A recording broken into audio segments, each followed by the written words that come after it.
Assalamualaikum warahmatullahi wabarakatuh. Shalom, Om Swastiastu, Namo Buddhaya, Salam Kebajikan. Kami dari kelompok 7 Research Based Learning Fisika Dasar 1 TBB 7 akan menjelaskan hukum Bernoulli dan hubungannya dengan gaya angkat pesawat. Halo semuanya, perkenalkan nama saya Muhammad Raihan Fikri dari program studi Teknik Elektro Angkatan 2022. Perkenalkan, nama saya Abi Pahlevi Saputra dari program studi Teknik Elektro Angkatan 2022. Saya Naufal Faros dari program studi Teknik Elektro Angkatan 22.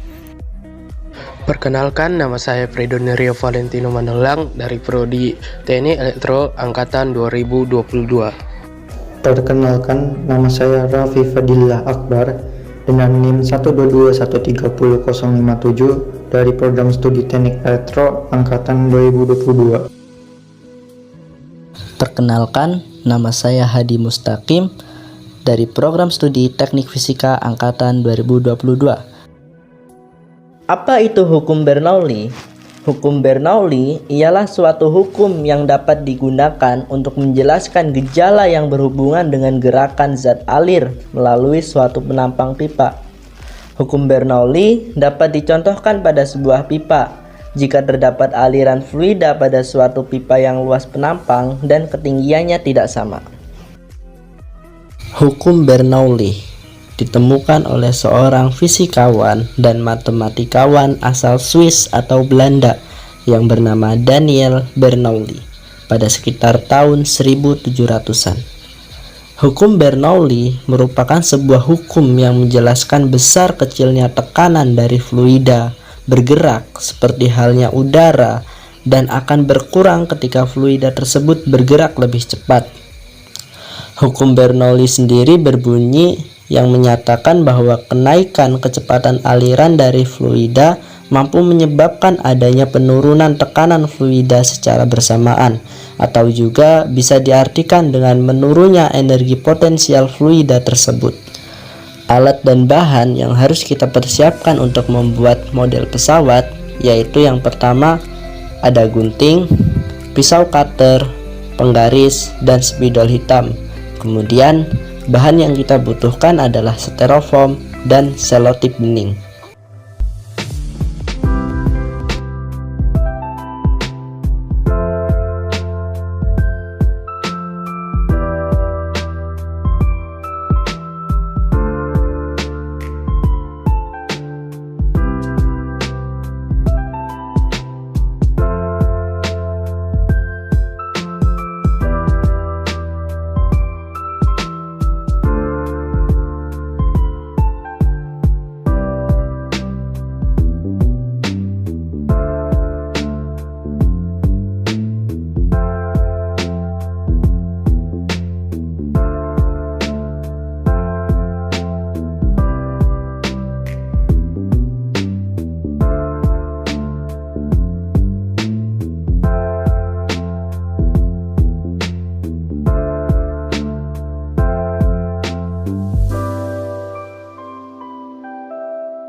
Hukum Bernoulli pada gaya angkat pesawat.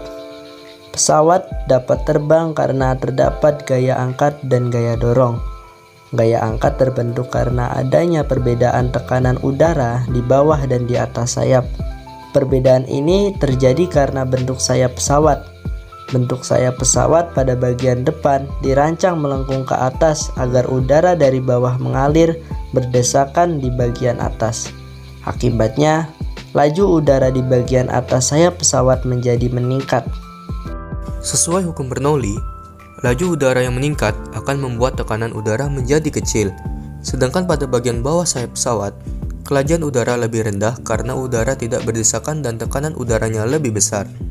Adanya perbedaan tekanan antara bagian atas dan bawah sayap pesawat membuat sayap pesawat didorong ke atas.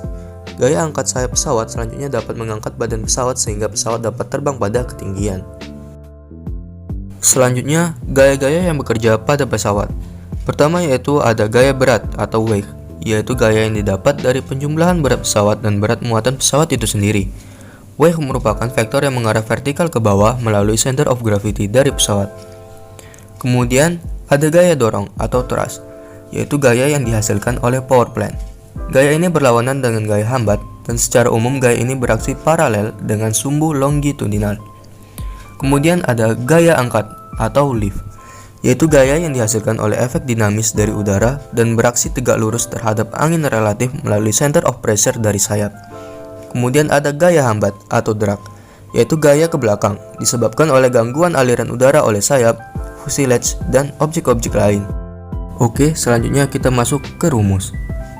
Jadi rumus gaya angkat pesawat yaitu F1 dikurang F2 sama dengan 1/2 rho A V2 kuadrat dikurang V1 kuadrat.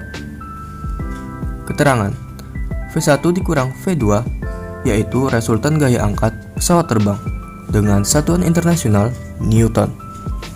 Kemudian A yaitu luas penampang sayap pesawat dengan satuan internasional meter kuadrat. Kemudian V1 yaitu kecepatan udara di bagian bawah sayap dengan satuan internasional meter per sekon. Selanjutnya V2 yaitu kecepatan udara di bagian atas sayap dengan satuan internasional meter per sekon. Selanjutnya rho yaitu massa jenis fluida yaitu udara. Kelebihan dan kelemahan dari alat. Kelebihan: pertama, model pesawat mudah dibuat. Kedua, menggunakan bahan-bahan dengan harga terjangkau. Selanjutnya kelemahan. Pertama, bahannya terlalu ringan sehingga tidak stabil jika terkena angin kencang. Kedua, tidak terdapat baling-baling pada bagian depan pesawat yang membuat pesawat tidak bisa terbang secara mulus. Oke, terakhir kita masuk ke kesimpulan. Kesimpulan dari percobaan yang telah kami lakukan adalah: pertama, hukum Bernoulli dapat diterapkan pada gaya angkat pesawat terbang. Kemudian yang kedua, model airfoil pada sayap pesawat mempengaruhi gaya angkat pada pesawat. 3. Gaya yang bekerja pada pesawat antara lain gaya dorong, gaya angkat, gaya berat, dan gaya hambatan. Terima kasih buat semuanya yang sudah menyimak hingga akhir. Harapannya, dari apa yang kita presentasikan bisa menjadi manfaat untuk kedepannya. Dikarenakan presentasi kita hari ini udah cukup, maka saya sebagai pengisi suara akan menutupnya dengan pantun. Pagi hari sarapan Indomie, siangnya makan bubur ketan. Cukup sekian presentasi dari kami. Sampai bertemu di lain kesempatan. Wassalamualaikum warahmatullahi wabarakatuh.